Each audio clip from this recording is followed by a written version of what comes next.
បាទជំរាបសួរបងប្អូនភ្ញៀវគាត់ឆ្ងល់ទៀតថាតម្លៃលក់អីក៏ធូរជាងគេមែនស្ទើរមិនគួរឲ្យជឿបងប្អូនបាទ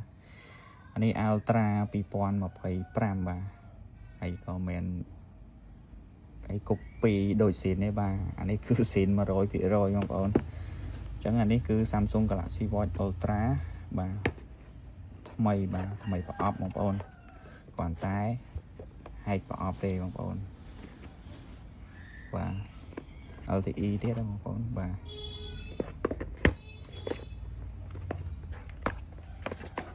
តម្លៃលក់វាល្អខ្លាំងពេកទៅភ្ញៀវអត់សូវចង់ជឿគិតមើលបងប្អូនតម្លៃខុសត្រូវ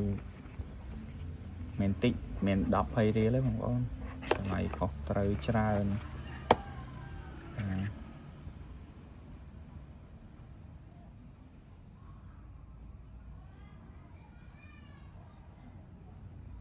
ពណ៌ខៀវនេះស្អាតមែនទែន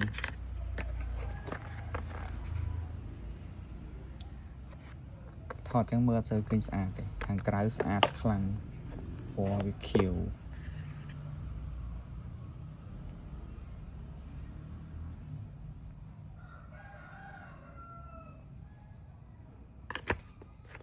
បាទអញ្ចឹងយើងស្តុកមាន3ពណ៌បងប្អូន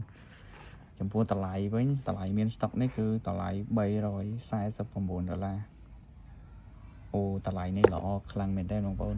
តម្លៃធូរជាងគេដាច់តែម្ដងបាទធូរជាងតម្លៃក្រុមហ៊ុនទៀតបងប្អូនជាអវ៉ាន់នេះអវ៉ាន់ថ្មីបើកប្រអប់ហើយជាប្រភេទ Global version បងប្អូន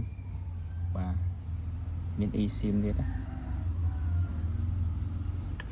ចឹងសម្រាប់បងប្អូនត្រូវការប្រភេទ Galaxy Watch Ultra 2025បាទមាន3ពណ៌ក្នុងស្តុកឥឡូវហ្នឹងបាទអញ្ចឹងបងប្អូនមើលបានស្រឡាញ់ប្រភេទតួទីតានាមប្រភេទ Galaxy Watch Ultra ជំនាន់ក្រោយនេះគឺ memory ធំជាងជំនាន់មុន memory វា 64GB ហើយពណ៌ស្អាត